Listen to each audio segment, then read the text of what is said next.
Yoga has become a fashion these days. ఎంత fashion అయిపోయిందంటే యోగా చేయడం ఒకప్పుడు కాలేజెస్ లో గర్ల్ ఫ్రెండ్ లేకపోతే అది చాలా నామోషం. అట్లాగా పెద్దవాళ్ళకి యోగా ఈ రోజు చాలా ఫ్యాషన్ గా మారిపోయింది. ఎందుకంటే సమస్యలు అలాంటివి. భారతీయులకి పొట్టలు ఎక్కువ వచ్చేస్తాయి, తిండి ఎక్కువ తినేస్తాం, మనం తినే తిండిలో ఫ్యాట్ ఎక్కువ, రిచ్ తిండి తింటాం, రిచ్ గా పరిగెట్టాం, రిచ్ గా పని చేయం. సో యోగా వచ్చింది ఇప్పుడు మనకి చాలా సులభ శైలిలో కొన్ని ఆసనాలు వేసేస్తే చక్కటి ఆరోగ్యం, మంచి దేహదారుఢ్యం ఇవన్నీ వచ్చేస్తాయి. కాబట్టి ఆకర్షణ అనేది సహజం. అయితే ఇది ఎంత ప్రభావం చూపిస్తుందంటే ఈ రోజు ప్రతి ప్రైవేట్ సెక్టర్ లో ఉన్నటువంటి మెయిన్ కంపెనీస్, కార్పొరేట్స్ లో అన్నింటిలో కూడా యోగా ప్రాక్టీస్ ఉంది. చంద్రబాబు నాయుడు గారు అయితే మరి తన ఎమ్మెల్యేలకి, తన కార్యకర్తలకి, తర్వాత తనకి సంబంధించినటువంటి ఆఫీసుల్లో కూడా ఆయన యోగాని ఇంట్రడ్యూస్ చేయడం జరిగింది. వాళ్ళ మామగారు వాస్తు పిచ్చాడు అయితే ఈయన యోగా పిచ్చాడు. ఆయన వాస్తు కోసం అని గేట్ మార్చి ఎవరు చచ్చిపోయాడు, ఈయనేమో యోగా అని పట్టుకున్నాడు. అంటే యోగా హాస్ బికమ్ అంటే మోడర్న్ ఇంటెలెక్చువల్స్, బాగా చదువుకున్న వాళ్ళు మధ్యలో కూడా ఈరోజు చాలా ఆకర్షణీయమైనటువంటి విషయంగా మారిపోయింది. ఈరోజు అంత ప్రభావం ఈరోజు ఉందన్నమాట. అందుకని నో డౌట్ మీరు మన కాంగ్రిగేషన్ కూడా ఎవరైనా యోగా చేస్తే తప్పేంటి బ్రదర్, నేను కూడా యోగా చేస్తున్నాను ఎవరైనా అంటే మీరు షాక్ తినాల్సిన పని లేదు. అలాంటి వాళ్ళు ఉన్నారు కూడా, క్రైస్తవులు కూడా యోగాకి వెళ్తున్న వాళ్ళు ఉన్నారు. నాతో చాలా మంది తప్పేంటి అని అడిగిన వాళ్ళు, కొంతమంది స్ట్రగుల్ అవుతున్నారు, కొంతమందికి అందులో ఉన్నటువంటి విషయాలు తెలియక నేను యోగా చేస్తున్నాను తప్పేం లేదని అనుకునే వాళ్ళు కూడా ఉన్నారు. అయితే బ్రీఫ్ గా ఒక అరగంటలో అసలు యోగాలో ఉన్నటువంటి విషయాలు ఏంటి, ఇమిడి ఉన్న అంశాలు ఏంటి అనేది మనకు అర్థమైతే దాన్ని బట్టి మీకు మిగిలిన విషయాలు అర్థమవుతాయి. ఎప్పుడైనా మీరు గుర్తుపెట్టుకోండి, హైందవ మతానికి సంబంధించినటువంటి ఇలాంటి పోకడ ఏదైనా వచ్చింది అంటే వాళ్ళ మతంలో ఉన్నటువంటి కొన్ని విశ్వాసాల్లో దాని యొక్క వేర్లు ఉంటాయి. అది గుర్తుపెట్టుకోండి ఎప్పుడైనా. అది కులం కావచ్చు, అది యోగా కావచ్చు, అది వాస్తు కావచ్చు. బయటికి ఎట్లా కనపడుతుందంటే అది చాలా సైన్స్ లాగా, అదేదో చాలా ఆరోగ్యకరమైన విషయం లాగా, అదేదో ఒక డ్రిల్ చేసినట్టుగా ఇట్లాగా మనకు చెప్తారన్నమాట. అలా చెప్పకపోతే మీరు చేయరు యోగా. సో కనుక అది ఎక్కడి నుంచి వచ్చింది అనేది చాలా ప్రాముఖ్యమైన విషయం. యోగా వేదాల కాలం నాటిది. పతాంజలి యోగా అంటారు, అది ఒరిజినల్ యోగా. పతాంజలి అనేవాడు ఈ యోగా అనేటువంటి విషయాన్ని కనుక్కున్నాడు, వాడు ప్రతిపాదించాడు దీన్ని. వేదాల్లో సంహితలు, అరణ్యకాలు, బ్రాహ్మణాలు, ఉపనిషత్తులని 4 సెక్షన్. సంహితల్లో ఏముంటదంటే ఈ పూజకు సంబంధించినవి, యజ్ఞానికి సంబంధించిన స్తోత్రాలు, కీర్తనలు ఉంటాయి. మన కీర్తన పుస్తకం ఉంటుంది కదా, అది సంహితలను. ఈ అరణ్యకాలు, బ్రాహ్మణాల్లో ఏముంటదంటే ఎక్కువగా ధ్యానానికి సంబంధించిన విషయాలు, యోగాకి సంబంధించిన విషయాలు ఉంటాయి. తర్వాత ఉపనిషత్తుల దగ్గరికి వచ్చేటికి తాత్వికత ఎక్కువ ఉంటుంది, తత్వచింతన ఎక్కువ. అంటే యజ్ఞం నుంచి జ్ఞానం అన్వేషణలోకి వెళ్ళక ముందు మధ్యలో యోగా ఇది ఎక్కువగా ఉండేది. తర్వాత వేదాలు రాయక ముందు కూడా, అంటే సింధు నాగరికతలో భారతదేశంలో, అంటే ఆర్యులు వచ్చి హైందవ మతాన్ని స్థాపించక ముందు, అంటే ఇక్కడ నుంచి 3500 సంవత్సరాల క్రితము, అంటే క్రీస్తు పూర్వం 1500 సంవత్సరాల క్రితం కూడా కొంత యోగాకి సంబంధించినటువంటి పద్ధతులు, ఆచారం, ప్రాక్టీస్, అభ్యాసం భారతదేశంలో ఉండేది. అంటే హైందవ మతం పుట్టక ముందు కూడా. అయితే యోగాని వ్యవస్థీకరించి సిస్టమటైజ్ చేసింది ఎవరంటే పతాంజలి అనేవాడు. ఏమి చెప్పాడు ఈ పతాంజలి అనేవాడు అనంటే, యోగా అనే మాటకి అర్థం తెలిస్తే మనకు కొంత దాని గురించి అర్థం. యోగా అనే మాట యుగ్ అనేటువంటి సంస్కృత పదం నుంచి వచ్చింది. యుగ్ అంటే ఏంటంటే సంపర్కము, సంయోగము, కలయిక అని అర్థం. ఏంటి ఈ సంపర్కము, సంయోగము, కలయిక అంటే యోగా ద్వారా మనిషి, జీవాత్మ పరమాత్మలో సంయోగం చెందుతుంది, ఏకమైపోతుంది. పరమాత్మ, జీవాత్మ, దేవుడు, మానవుడు సంయోగం చెంది ఐక్యమైపోవడానికి యోగా ఏంటి, ఒక మార్గము. అదండి యోగా. ఇప్పుడు మీరు చెప్పండి నాకు, పరిశుద్ధాత్మను పొందినటువంటి, మారుమనసు పొందిన క్రైస్తవులుగా మన ఆత్మ దేవుని ఆత్మతోటి సహవాసం చేస్తుందా, చేయట్లేదా? ఏమండి? రైట్. అంటే మీరు ఆల్రెడీ యోగా చేసేసారనమాట. మీకు కొత్త యోగా ఏమైనా కావాలా? అక్కర్లేదు. వాడికి కావాలి పాపం, ఎందుకంటే వాడికి భగవంతుడు లేడు, ఆయన ఎలా ఉంటాడో తెలియదు. వాడికి తంటాలు పడుతున్నాడు, పడండి, శేషాసనం వేస్తాడు, రకరకాల కుప్పిగంతులు వేస్తాడు, వేయండి, మీకెందుకు బాధ? మీరు ఆల్రెడీ అది వచ్చేసింది కదా మీకు, మారుమనసు అనుభవం ద్వారా. అది రావడానికే కదా ఈ బాధలన్నీ. యోగాలో 8 స్టెప్స్ ఉంటాయి. అందులో 5 స్టెప్స్ భౌతికమైనటువంటి అభ్యాసాలకు, ఎక్సర్సైజెస్ కి సంబంధించిన స్టెప్స్. రకరకాల ఆసనాలు అంటే నా దగ్గర మెటీరియల్ లేదు మీకు చూపించడానికి. కొన్ని ఆసనాలు, రకరకాలైన ఆసనాలు. 6, 7, 8 స్టెప్స్ సైకాలజీకి, అంటే మైండ్ కి, ఆత్మకు సంబంధించినటువంటి స్టెప్స్. 8వ స్టెప్కి వెళ్ళేటప్పటికి బాగా రోగం ముదిరిపోద్ది అన్నమాట యోగాలో.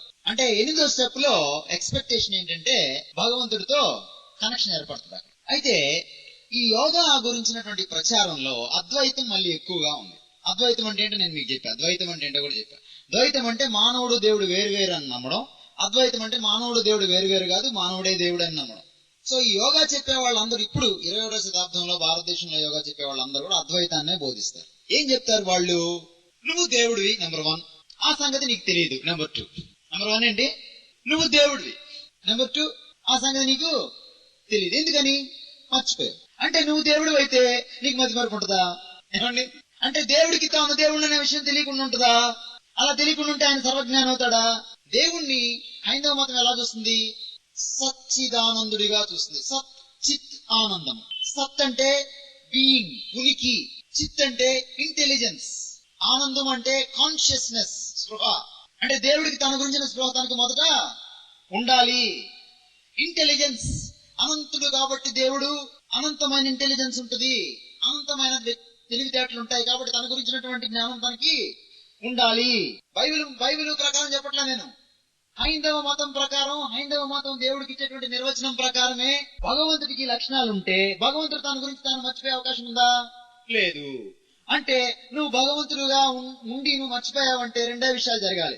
ఒకటి, నువ్వు భగవంతుడు కాకుండా ఉండాలి, భగవంతుడు మర్చిపోయేవాడన్నా ఉండాలి. కానీ భగవంతుడు మర్చిపోయేవాడైతే సృష్టి జరగడానికి వీలు లేదు. ఆయన మనలాంటి వాడు అవుతాడు. ఒకసారి నేను గుంటూరు గీతా కేఫ్ అనే హోటల్లో మాట్లాడుతున్నప్పుడు ఒక ప్రశ్నోత్తరాల సమయంలో ఒక బాగా చదువుకున్న ఆవిడ లేచి ఏముందంటే, మీరు బాగుందండి, బాగా చెప్తున్నారు, యేసు గురించి ఇదంతా బాగా చెప్తున్నారు, నాకు అంత అవసరం లేదండి, నాకు అవతారం అవసరం కూడా లేదు, ఎందుకంటే నేను యోగా చేస్తాను అని అన్నారు ఆవిడ. అంటే నేను అన్నాను, మంచిదండి, చాలా మంచిగా చెప్పారు, మీరు యోగాలో ఏం చేస్తారు చెప్తారా కొంచెం అని అన్నాను. అంటే ఆమె ఏం చేస్తారో నాకు తెలుసు, కానీ ఆవిడ చెప్తే బాగుంటది కదా, 10 మంది వింటారు, అప్పుడు తర్వాత మనం మాట్లాడితే ఇంకా బాగుంటది. సో అందుకని నేనేమన్నానంటే, కొంచెం చెప్పండి మేడం అన్నాను. అప్పుడు ఆమె ఏమన్నారంటే, ఇలాగే చెప్పారనమాట ఆవిడ. యోగాలో కూడా ఇలాగే చెప్తారు, అయితే ఒక్కొక్కటి భాష వేరుగా ఉంటుంది అంతే, భావం మాత్రం ఇదే.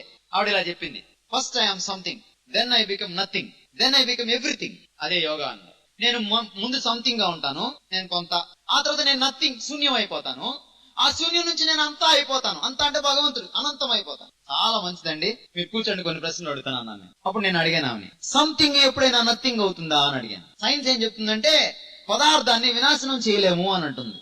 సంథింగ్ ఎప్పటికీ నథింగ్ కాలేదు, అలా చేయగలిగింది ఎవరంటే ఒక మా దేవుడు. మా సంథింగ్ నథింగ్ అయిపోయిన తర్వాత నువ్వు నథింగ్ అనే విషయం నీకు తెలుసుద్దా?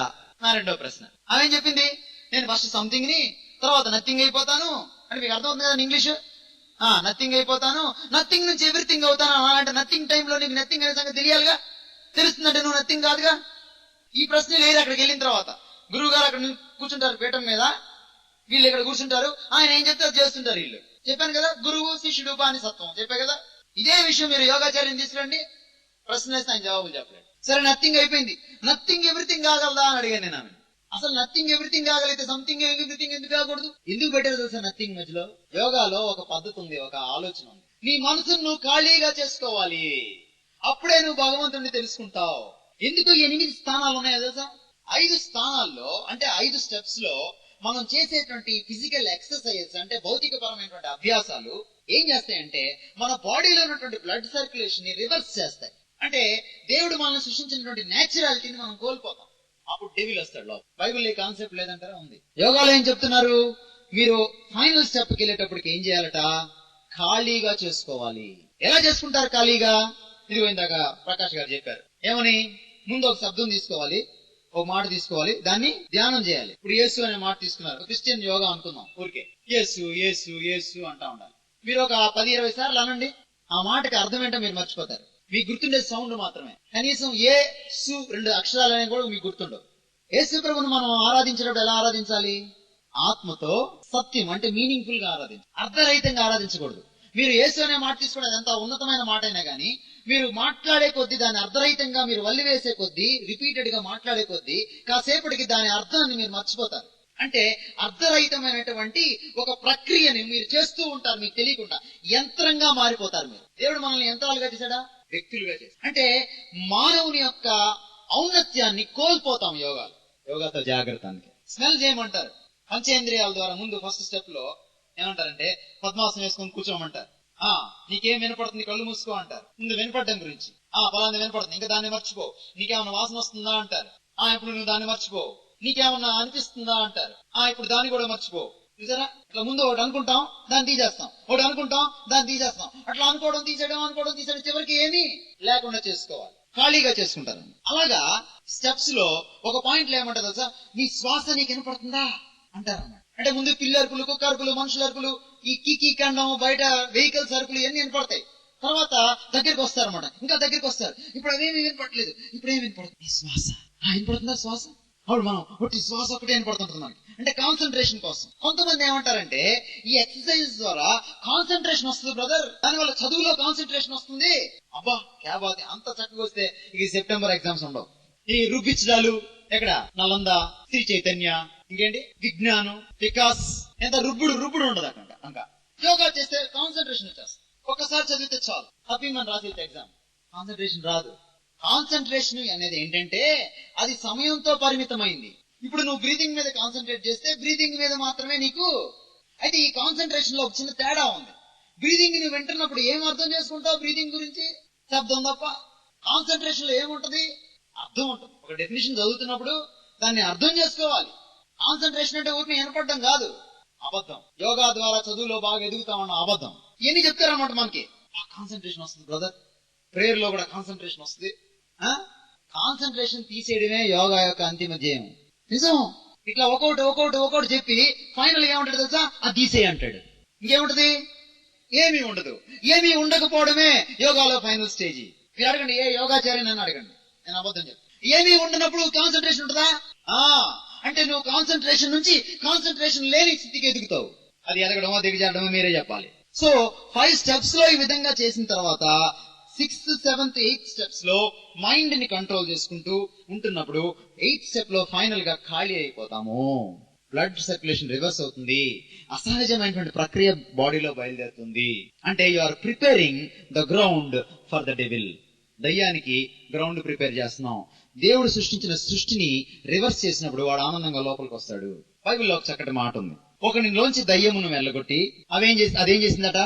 ఊరంతా తిరిగిందట. మీరు అంత తొందరగా వెళ్ళిపోతే ఈ యోగా అర్థం కాదు. ముందు సంథింగ్, తర్వాత నథింగ్, తర్వాత ఎవ్రీథింగ్. ఫాస్ట్ గా వెళ్ళిపోతాట. ఊరంతా తిరిగిందంట. దానికి ఎక్కడ స్థలము దొరకలేదట. మళ్ళీ వచ్చిందట తన గృహానికి. పాత అకౌంట్ దగ్గరికి వచ్చింది, పాత బాకీ. ఇప్పుడు దానికి ఎలా కనపడిందంట అది? ఏమండి, మరీ శుభ్రంగా కనపడింది. అంటే the more the space, the more the invitation to the devil. ఎంత ఖాళీ ఉంటే అంత చక్కగా. అందుకనే ఖాళీ మనసు అంట సాతాన్ ఆఫీస్ అంట. Yes, that's true. ఎందుకు ఖాళీగా చేసుకుంటున్నావు? వాళ్ళు ఏం చెప్తారు తెలుసా? మెడిటేషన్ అనే మాట ఉపయోగిస్తారు. ధ్యానము.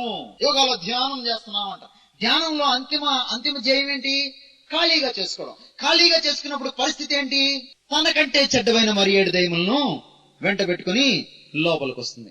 వాడి కడపడి స్థితి మొదటి స్థితి కంటే, గుర్తుపెట్టుకోండి, ఖాళీ మనసుతో దయ్యాన్ని ఎప్పటికీ ఎదుర్కోలేరు, అపవాదం ఎప్పటికీ ఎదుర్కోలేరు. ఖాళీ మనస్సు ఎక్కడైతే ఉంటుందో అక్కడ ఎక్కువ శోధనలు ఉంటాయి, ఎక్కువగా పడిపోవడానికి అవకాశం ఉంటుంది, ఎక్కువ పాపానికి ఆస్కారం. అంతేకాదు ఎదిరించడానికి ఏమీ లేదు అక్కడ. ఒట్టి చేతులతో శత్రువుని ఎదుర్కోలేము. ఖాళీ మనసుతో మన శత్రువుని ఎదుర్కోలేము. Yoga is dead against to the concept of the meditation of the Bible. Bible ధ్యానానికి ఇది బద్ధ విరుద్ధమైంది. బైబిల్ ధ్యానం గురించి బైబిల్ చెప్తుంది. ఏమని చెప్తుంది? యెహోవా ధర్మశాస్త్రం ముందు మంచివాడు. ఎలా ధ్యానిస్తాడండి? దివారాత్రములు ధ్యానించు. ఏం చేస్తాడంటే, ఏం చేస్తాడు? ఖాళీగా చేసుకుంటాడా? ఈ ధ్యానం ఎలాంటిది? దేంతో నింపుకుంటాడు? వాక్యంతోనే. ధ్యానం ప్రక్రియ మాత్రమే. ధ్యానంలో నింపుకోవడం ఉంది, తీసేయడం ఉంది. క్రైస్తవ ధ్యానం ఏంటి? వాక్యంతో నింపి. హిందూ ధ్యానం ఏంటి? ఉన్నది కూడా ఖాళీ చేస్తాం. ఇప్పుడు చెప్పండి, యోగా బైబిలా? ఒకటేనా? నేను చెప్పిన యోగా సూత్రాలు తప్పేమో చెప్పండి. మీరు వెళ్ళి ఎవరినన్నా అడగండి. తప్పైతే అప్పుడు యోగా బైబిల్ ఒకటే అని అన్నా కొంచెం అర్థం ఉంది. బైబిల్ ధ్యానము వాక్యాన్ని నింపుకోవాలి. వాక్యం ఏం చేయాలి? ప్రాణాత్మలు మూలుగను విభజించినంత మటుకు దూరుచు హృదయం యొక్క తలంపులను శోధించే విధంగా దాన్ని మనం మన యొక్క నరనరాల్లో జీర్ణించుకోవాలి. ఎలా జీర్ణించుకుంటాం? ధ్యానించడం అంటే ఏంటి? బైబిల్లో అర్థం ఉంది. దాన్ని చదవడం కాదు, కంటద పెట్టడం కాదు, స్టడీ చేయడం, అధ్యయనం చేయడం కాదు, స్టడీ బైబిల్ చుట్టూ వేసుకోవడం కాదు. ధ్యానించడం అంటే ధ్యానించడం అంటే ఏంటంటే తెలుసుకున్న సత్యాన్ని నెమరు వేసుకోవడం. గేదెలు వెళ్ళినప్పుడు ఏం చూసారు, చాలా ఫాస్ట్ గా తింటాయి. మేసేసిన తర్వాత ఓ దగ్గర కూర్చొని నవ్వులుతా ఉంటాయి, వేస్తా ఉంటాయి గ్రైండర్ నురుగు వచ్చేదాకా. అది ధ్యానం అంటే. దావీదు గొర్రెలు కాసుకునేవాడు కదా, చాలా అద్భుతంగా రాసేవాడు ఇలాంటి విషయం. నీకు బాగా తెలుసు, ఈ జంతువుల గురించి బాగా తెలుసు. అది ధ్యానం అంటే. అందుకని ఏమంటాడు తెలుసా, దివారాత్రములు అంటాడు. బైబిల్ ఎంతసేపు చదువుకుంటారు మీరు? సార్ ఎంతసేపు చదువుతారు? చదువుతారా? పోన్లే అని మీరు అట్లా చూస్తున్నారు. పోనీ చదువుతారు. ఎంతసేపు చదువుతారు? ఒక గంట చదువుతారు మహా అంటే, 2 గంటలు చదువుతారు మహా అంటే. కానీ మీరు ఎంతసేపు మేలుకొని ఉంటారు 24 గంటల్లో? చెప్పండి సార్, ఎంతసేపు మేలుకొని ఉంటారు? 18-17 గంటలు. అంటే 6 గంటలు నిద్రపోతే 18-17 గంటలు మేలుకుంటారు. 2 గంటలు బైబుల్ చదివి, లేకపోతే 1 గంట బైబుల్ చదివి 17 గంటలు 16 గంటలు మీరు లోకంలో తిరిగితే మీకు ఏముంటది? లోకమే ఉంటది. నిజం, అబద్ధం చెప్పట్లా నేను. అందుకే మనం బైబుల్ చదివినా ఎదగం. అనుభవ జ్ఞానం కావాలి, తల జ్ఞానం కాదు. అనుభవ జ్ఞానం ఎలా వస్తుంది? ధ్యానం ద్వారా. ఆ గంటలో నేర్చుకున్న దాన్ని, ఆ గంటలో తెలుసుకున్న దాన్ని, ఆ గంటలో పరిశుద్ధాత్ముడు బయలుపరిచిన దాన్ని మళ్ళీ నెమరు వేసుకుంటాం. అని నెమరు వేసుకోవడం అంటే పునరాలోచన చేస్తాం. ఆలోచన పునరావృతం అవుతుంది. ఏంటి దీని అర్థం? ఆలోచిస్తూ ఉంటాం. బస్సులో వెళ్తున్నప్పుడు, వంటగదిలో ఉన్నప్పుడు, మనసు ఖాళీగా ఉన్నప్పుడల్లా. చేతులకి పని ఉండొచ్చు, కానీ మనసు ఖాళీ ఉంటది. నింపుకుంటూ ఉంటాం దేవుని ఆలోచనలతో. అప్పుడు పరిశుద్ధాత్మ దేవుడు ఏం చేస్తాడు? సర్వసత్యంలోకి నడిపిస్తాడు. మీరు నమ్మండి నమ్మకపోండి, నాకు చాలా ప్రసంగాలు బస్ స్టాండ్ల్లో, ట్రైనుల్లో వస్తా ఉంటాయి. ధ్యానం చేయడం వల్ల మీకు విషయం తెలుసా, మానవ మనస్సుకు ఉన్నటువంటి గొప్ప లక్షణం ఏంటంటే కాన్షియస్ మైండ్. అంటే స్పృహ కలిగిన మనస్సు 15%. స్పృహ కంటే కింది స్థాయిలో ఉపచేతనం అంటాం, సబ్ కాన్షియస్ అని. ఆ మనస్సు 85%. స్పృహ కలిగిన మనసులో ఆలోచించిన ప్రతి ఆలోచన ఈ స్పృహ కంటే తక్కువగా ఉన్నటువంటి సెమీ స్పృహలో ఉన్నటువంటి మనసులోకి వెళ్ళి నిద్రాణంగా ఉంటుంది అక్కడ. సో మన జీవితాన్ని నడిపించేది, అసంకల్పితంగా కొన్ని పనులు చేస్తుంటాం మనం, అంటే మనం అనుకోకుండానే చేస్తుంటాం అలవాటు చొప్పున. అది నడిపించేది ఏంటంటే ఈ సబ్ కాన్షియస్ మైండే. దినమంతా గాని దేవుని వాక్యాన్ని గాని ఇలా ధ్యానిస్తే నిద్రలో కూడా మన మైండ్ ని, అంటే మన కాన్షియస్ మైండ్ నిద్రపోతే, మనం నిద్రపోయినప్పుడు సబ్ కాన్షియస్ మైండే పనిచేస్తుంది నిద్రలో. అందుకే కళలు వస్తుంటాయి. మన కళలు కూడా వాక్యానుసారంగా ఉంటాయి. మీరు నమ్మరే విషయం, ఇట్స్ ట్రూ. నా పడక మీద నేను నిన్ను ధ్యానిస్తూ పడుకుంటానంటాడు దావీదు. ఎక్కడ ధ్యానించలేదు ఆయన? గొర్రెల దగ్గర కూర్చున్నప్పుడు ధ్యానించలేదా? ఎక్కడ ధ్యానించలేదు? దివారాత్రం అంటే అర్థం ఏంటంటే ధ్యానం అనేది నిత్యము సాధ్యమయ్యేటువంటి ప్రక్రియ. అట్లా ధ్యానం చేసినప్పుడు ఏమవుతుందంటే ఈ మైండ్ లోనే ఉంటాయి ఆశలు, ఈ మైండ్ లోనే ఉంటాయి కోరికలు, ఈ మైండ్ లోనే ఉంటది సంకల్పం, ఈ మైండ్ లోనే ఉంటది భావోద్రేకాలు, కోపం రావడం. ఇవన్నీ కూడా వాక్యం అధికారం కిందకి, వాక్యం పట్టు కిందకి వెళ్తాయి. అతడు నీటి కాలువలో ఎవరు నాటబడినదే ఆకు వాడక తన కాలం ముందు. అతడు ఎవరు? అతడు ఈ దినమల్లా ధ్యానించేవాడు. కాబట్టి ధ్యానం అంటే కేవలం చదవడం కాదు, కేవలం అధ్యయనం చేయడం కాదు, కేవలం కంటత పెట్టడం కాదు. వాక్యాన్ని తిరిగి తిరిగి తిరిగి ఆలోచించడం వల్ల, పరిశుద్ధాత్మకు మన ద్వారా ఆలోచించడం దానికి అనుమతినివ్వడం వల్ల. అందుకే ఒక భక్తుడు ఏమని ప్రార్థన చేస్తాడంటే, holy spirit God think through me until my thinking becomes your thinking అంటాడు. పరిశుద్ధాత్మ దేవా, నా ద్వారా ఆలోచించు, నా ఆలోచన నీ ఆలోచన అయ్యేంత వరకు నా ద్వారా ఆలోచించు అంటాడు. పరిశుద్ధాత్మ ఎలాంటి వాడంటే ఆయన బలవంతంగా ఏ పని చేయడు. నాకు ఆలోచన లేవు ప్రభా, నా మనసు నీకు ఇస్తున్నాను, మనసు ఇప్పుడు ఖాళీగా ఉంది ప్రభా అని అన్నప్పుడు ఆయన మన ద్వారా ఆలోచించడం మొదలు పెడతాడు. అంటే ప్రభువు మన ఆలోచనల్లో పని చేయడం మొదలు పెడతాడు. అయితే మనం సొంతగా ఆలోచిస్తే కుదరదు. ఎట్లా ఆలోచించాలి? వాక్యానుసారంగా ఆలోచించాలి. దివారాత్రము ధర్మశాస్త్రమందు ధ్యానం చేయాలి, వాక్యం అందు ధ్యానం చేయాలి. మనం సొంతగా ఊహించడం మొదలు పెట్టాం అనుకోండి, దేవుడి గురించిన తప్పుడు సిద్ధాంతాలు, మళ్ళీ మనం ఒక నకిలీ మతాన్ని స్థాపించడం, కల్టు, ఇవన్నీ వచ్చారు. సో కాబట్టి గుర్తుపెట్టుకోండి, ఇది క్రైస్తవ జీవితం యొక్క రహస్యం. అప్పుడు ఆకువాడక తన కాలం ముందు ఫలమిచ్చు చెట్టు వలె. అప్పుడు దాకా గలతీ పత్రికలో 5వ అధ్యాయంలో ఆత్మఫలం ఫలించదండి. ఇది సీక్రెట్ ఆఫ్ క్రిస్టియన్. ఇది యోగా పద్ధతికి బద్ధ విరుద్ధమైన విషయం. చాలా మంది యోగా చేసి అదేదో మానేద్దాం, ఇదేదో మానేద్దాం అని చెప్పి చివరికి ఇది మానేలాగా దయ్యాలను అంటించుకొని ఆ 8వ స్టెప్ దాకా చాలా మంది వెళ్ళరు. మీకు తెలుసో తెలీదు ఏమండి? అది అర్థం చేస్తాం. సిద్ధ సమాధి యోగా అంటారు. సమాధి అంటే ఏంటంటే మనసును తీసుకెళ్లి ఆత్మలో పూడ్చిపెట్టడం అన్నమాట. ఏం చేయాలి? మనసుని తీసుకెళ్లి ఎక్కడ? ఆత్మలో పెట్టాలి. అంటే మనసు ఆత్మ విభిన్నంగా ప్రవర్తించకుండా ఆత్మ చెప్పినట్టు మనసు నడుచుకుంటుంది అనమాట. దాన్ని సమాధి అంటారు. అది భగవద్గీతలో ఉన్న కాన్సెప్ట్. దాన్నే వీళ్ళు ఏం చేశారంటే కొంచెం మాడిఫై చేసి సిద్ధ సమాధి యోగాని ఇవన్నీ తీసుకొచ్చి యోగా ద్వారా ఈ మనసుని తీసుకెళ్లి ఆత్మలో మనం పెట్టచ్చు. అప్పుడు ఆత్మ మనసు దేహాన్ని కంట్రోల్ చేస్తుంది అని ఒక థీరీ సృష్టించారు. ఇదండి యోగా గురించి.